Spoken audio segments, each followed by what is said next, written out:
Tonight we come to Aphorism 12.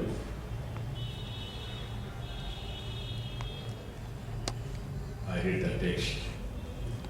Immortality is not the survival of the mental personality after death. Though that also is true, but the waking position of the unborn and deathless self, of which body is only an instrument and a shadow. A small statement, but there are many comments in this statement about immortality, death, mind and body. Immortality is not the survival of the mental personality after death.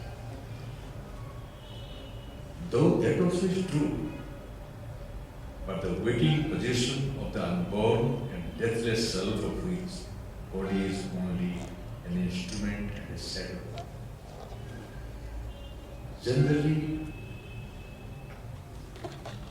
an average man, before he has any turn towards higher values of life, or before he has been disturbed by any question about who am I, what is death, is there life after death,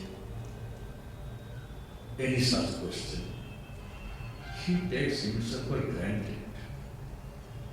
And when I say use the word himself, he takes his body for granted. This is I. My photograph is this. I never questioned that I did not make this body. I did not draw this picture. This figure was not my plan. I had not sketched it. I had not asked any architect to create something like this for me as to pass as myself. But I take myself for granted. This body for granted as myself. Secondly, when we know, some people tell us, or we have the innate faith that life continues even after death. What continues after death? My consciousness? What is the consciousness? Most of us are not clear about the definition of consciousness, but we mistake the mind to be consciousness, the whole of consciousness, because man is a mental being. Manu, Manavo, Manusya, all these words have in them the term Mana, Manasa. So, since I think with my mind, I calculate, I communicate with you with my mind, my mental intelligence is my chief, support for my paving any way in the society for myself. So I believe consciousness is nothing but mind. Now, first of all, mind and consciousness are not the same thing. So when a man even believes that he exists after death, the concept of what exists, that is mind, is not correct. When death occurs, the physical body gradually gets completely diluted and merges with, as we say, Panchabhuta, 5 elements which have constituted the physical body, like earth, water, air, light, you know that. Now, then comes the vital, which is our life power, our life force, our prana shakti, with which we desire, with which we nurture some kind of hope, life with which we feel either elated or frustrated. All these vibrations, all these emotions, they are the properties and characteristics of my life. life, my prana, that gradually dissolves. That dissolves, where does it go? Well, just as there is a world of matter into which my material body goes. There is a world of mind, manasaloka, into which my mind can go. There is a pranaloka, a sphere of life.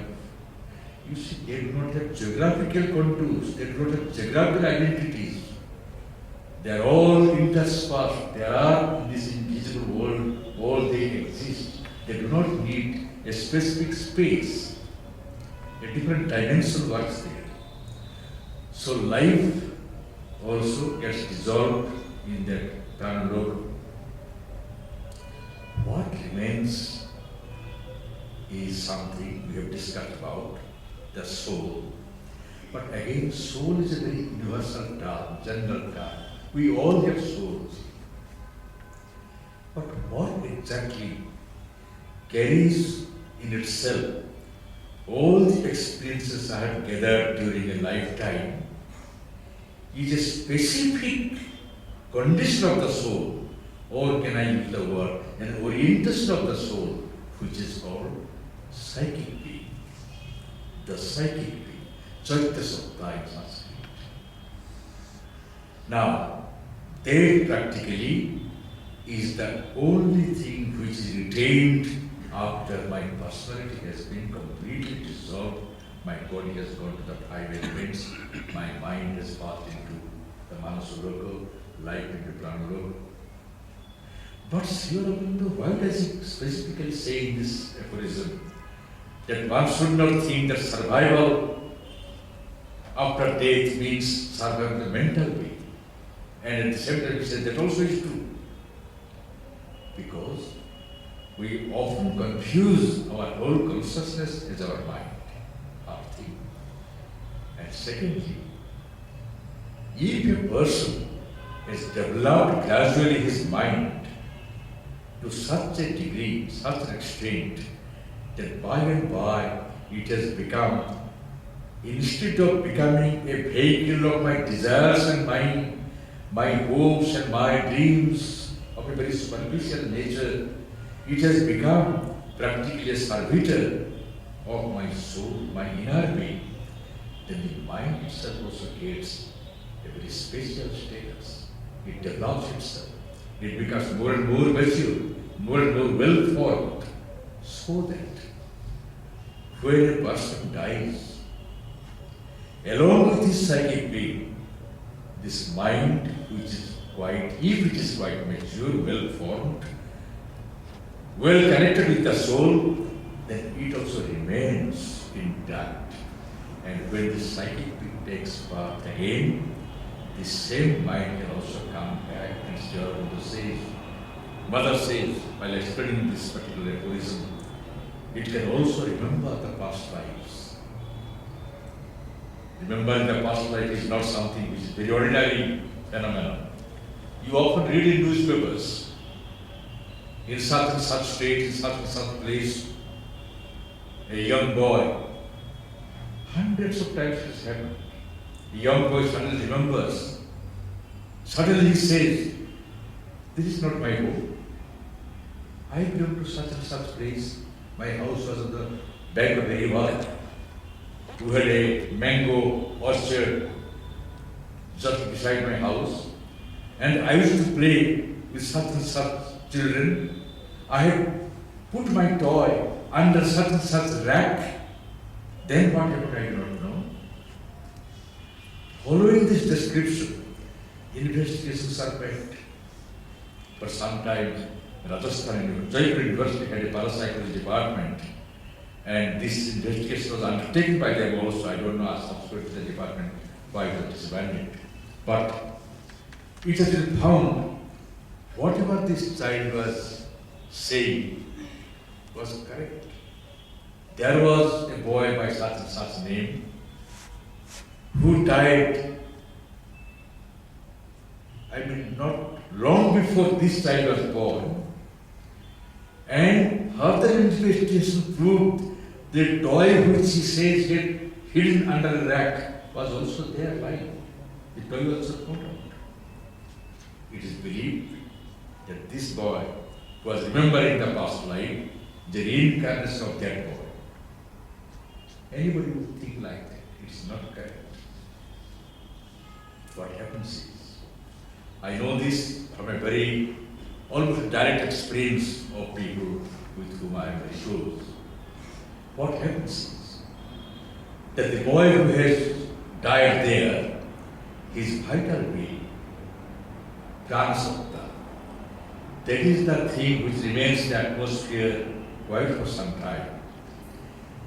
It has some kind of fascination for something in the previous life, the life it had lived. Something he wanted to say, some desire unfulfilled, some hankering, some very strong attachment. Just to speak a few words more, logically we can't justify these things. Something that remained, it wanted to express itself. Somehow it takes possession of another child. Why of this particular child and not any other child, we cannot exactly say. Probably something in this child is receptive for the wavelength to which his desires belonged or where his life force was wandering. Now, it comes for some time. And we have seen that this child who seems to have remembered his previous life, abandoned his parents and embraced the old parents of the previous life. After some time, suddenly he says that, well, I'll go back to my home. The home which he had declared to be not his, he comes back there, which means that very superficial aspect of the dead child, which had taken possession of him, has left. It has satisfied itself with its own. Or maybe some great souls influences work on the boy who was possessed. Some spiritual persons, the sense is God, and then other, the power that is possessed, the little emanation that is possessed, that has been dissolved, it has gone back to its source. So, those who can remember the past life, they are not people of this category.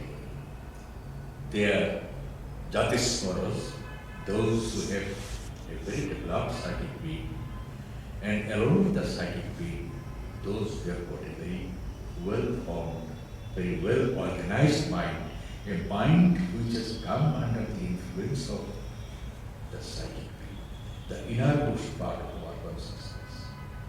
You see, first of all, we all know that we are not one consciousness. I think I was quoting to Aurobindo and a few other friends last time when I was here.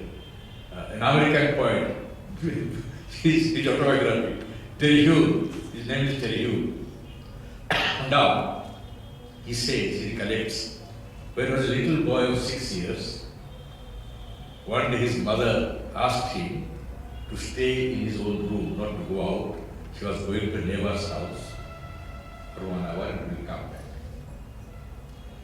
The mother comes back after 1 hour and she sees that the boy is there, but on the rack there was a piece of sugar candy that has disappeared.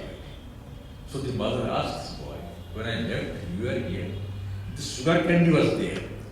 Now I see you are here, but the sugar candy is not there. What happened? And the youth says, Mother, believe me, I had eaten it up. But while I was eating, I was also crying because I know that I am doing something wrong.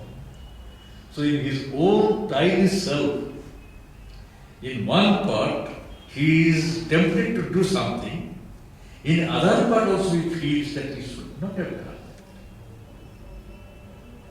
Man often suffers from this conflict, sometimes very clearly, sometimes subduedly.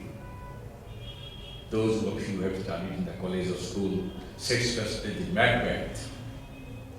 Macbeth has murdered his guest King Duncan and subsequently cries out, Macbeth hath murdered thee, therefore Caudal shall sleep no more. Glamis shall sleep no more. Macbeth, Caudal, and Glamis. Only one person. All these are titles. Name and two titles of the same person. What Shakespeare wants to convey is, in one particular part of his being, a vulgar, an uncultured part of his being, which became easy victim of a wave of temptation transmitted to him through his wife, he committed a murder. But for that deed of one part of his being, the whole of Macbeth is bound to suffer. So all other aspects of him also, being expressed through these titles, they also must suffer. This is a very common process, if you all have. Mother explains, even the true immortality is our being conscious of our inner self, innermost self. And when we are conscious of that, and we begin to live more and more in that, not in the surface self, not the superficial combination of mental ideas, vital desires, physical needs, etc., etc. When we live deep within, then death holds no fear for us. We know then, for certain, what we know theoretically, but we realize then that death is simply a matter of transition. Mother also says, when day may come, when we are to realize immortality not only through our innermost self, but even through our total self, including the physical body.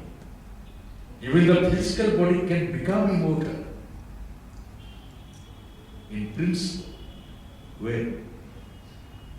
Just as when my surface self becomes conscious of the inner self, becomes one with that, I feel immortal.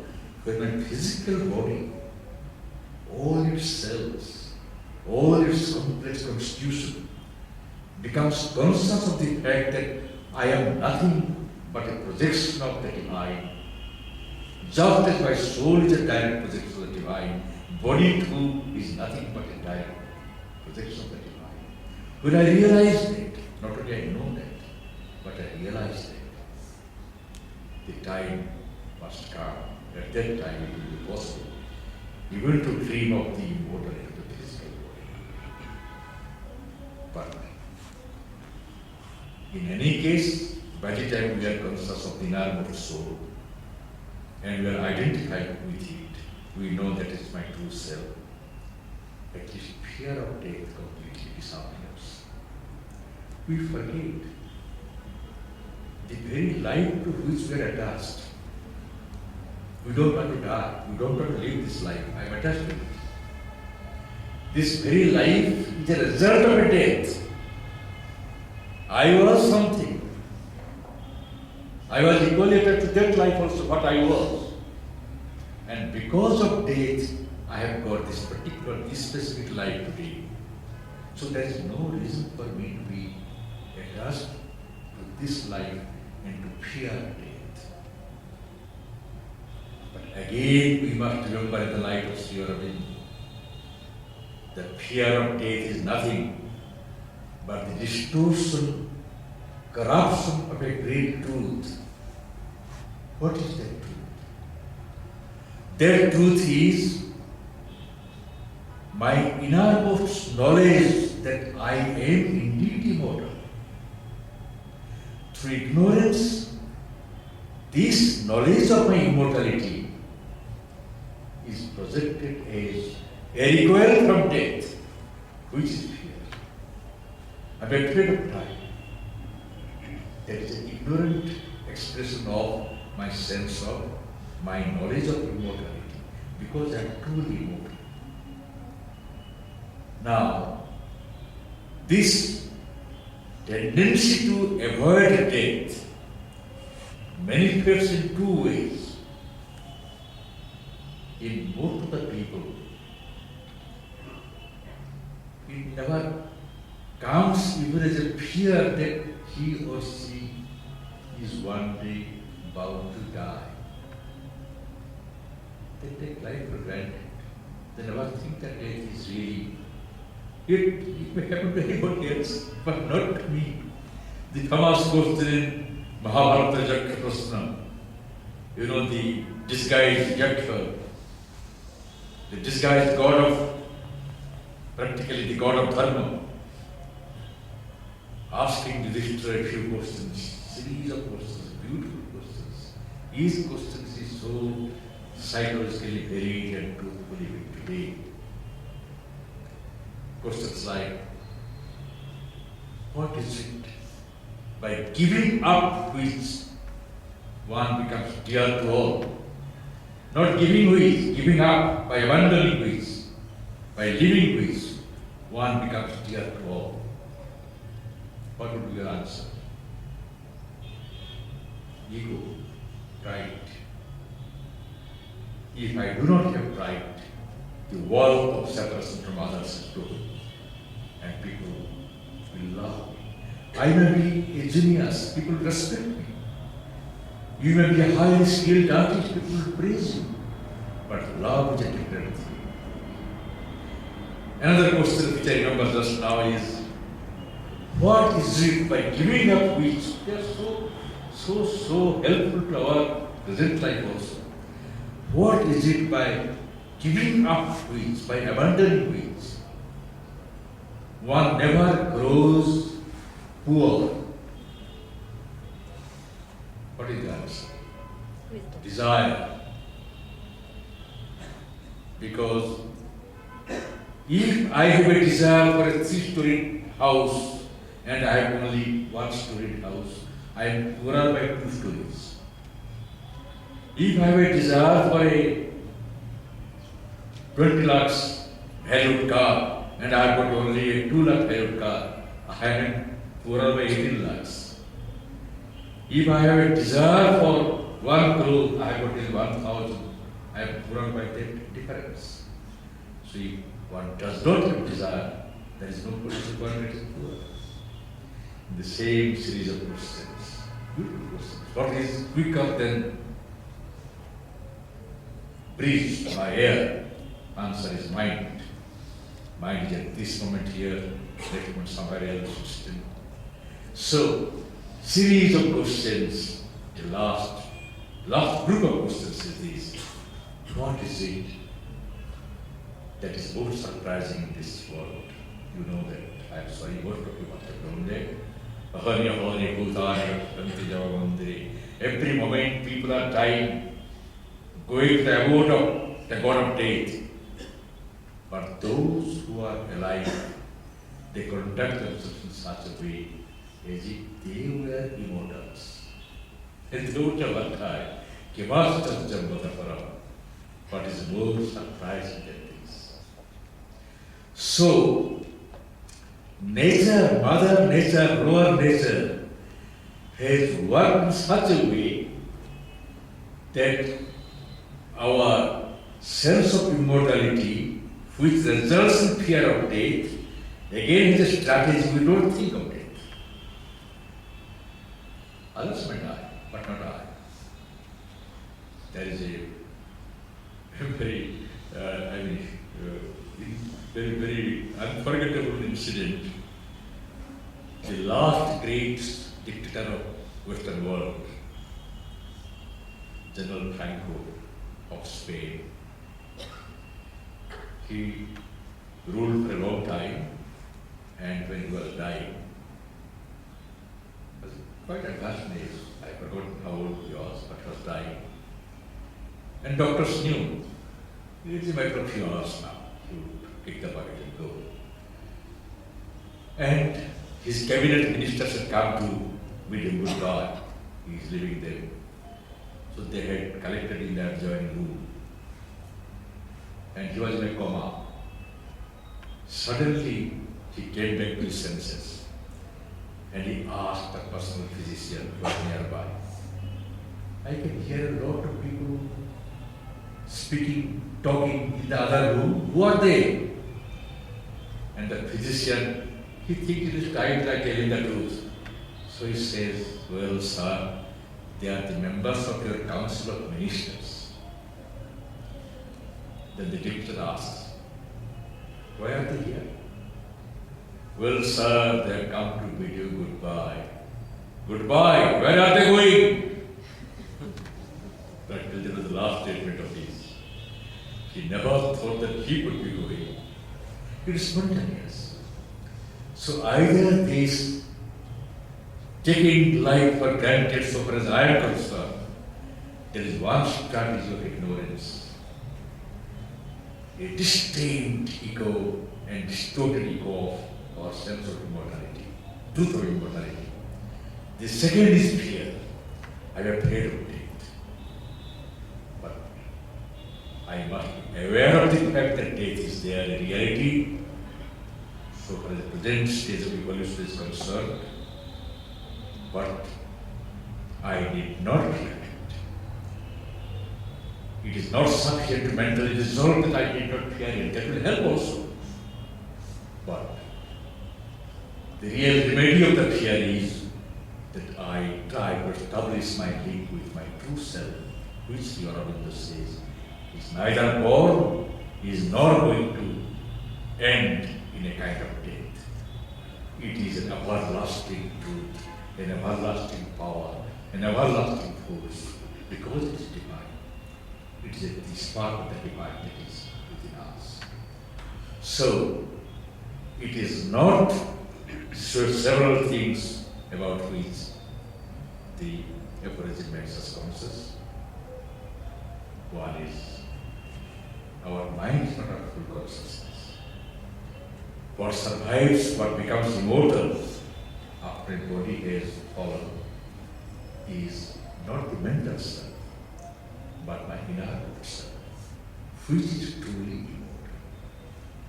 And mind and body are only shadows of that particular true being of myself.